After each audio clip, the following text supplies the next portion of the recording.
Hi, my name is Troy Taylor, and I'm the Senior Vice President of Cybersecurity and IT Professional Services at CRI Advantage. Today, I just wanted to take a couple of minutes and share some thoughts with you about what a leader can learn from the practice of falconry and training a bird of prey. This here is Kermit, and Kermit is about a 4.5, 5-week-old lanner falcon. And a lot of times what people ask me is, does your bird love you? Well, I gotta say that when I develop a relationship with him, I do kind of feel that affection towards him, but his feeling back towards me is not that same. It is a relationship of trust. I trust him to do what I've trained him to do, and he trusts me to take care of him, not hurt him, and protect him. And so that relationship based on trust is very similar to the relationship you would have at work with staff and coworkers, right? They don't love you. They trust you to do what is right by them and for the company and to make wise, shrewd decisions based on trust. So that's the first thing. The second thing that I think is applicable from falconry to leadership is, how do you execute the best? When I work with Kermit here, the lanner falcon, I'll be using what's something called a lure. And this is a lure, and right now he eats on it. You can see him already thinking about it.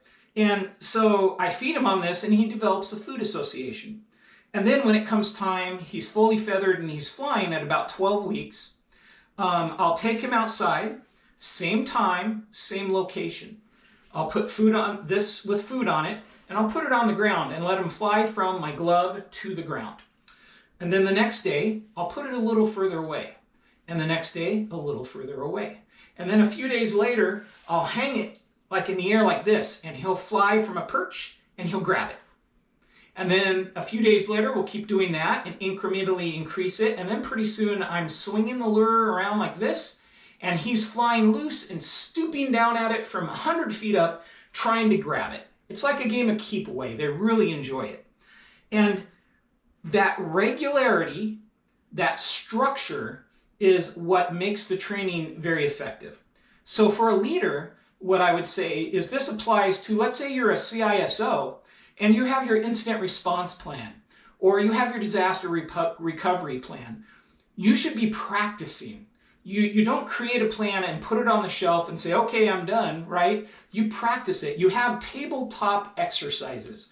So what you do is every year at least, I like to see it done at least twice a year, you sit down, tabletop, you take out your incident response plan, and you create a scenario. Okay, we've just had a ransomware attack. Ransomware is spreading on our network. We're going to activate our incident response plan and specifically our playbook for ransomware.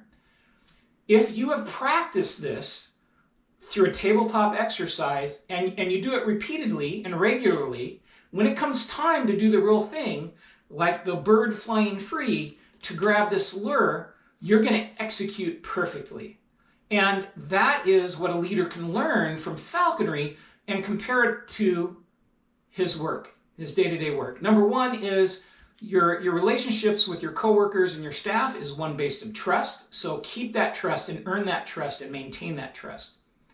And number two is when it comes to executing, make sure that you regularly practice, you have drills, rehearsals, so that when the real thing happens, you're not shooting from the hip and trying to figure things out as you go, because that's when things go really wrong. So that's all I have for you today. I hope you enjoyed meeting Kermit, the lanner falcon, and sharing to you a few thoughts. And I appreciate your time. What do you think, Kermit? Huh? What do you think, buddy? All right, you guys take care. Thank you for your time, and I'll talk to you soon. By the way, feel free to reach out to me, shoot me a private message, shoot me an email,ttaylor@criadvantage.com. I'd love to hear from you. Thanks, and have a great day.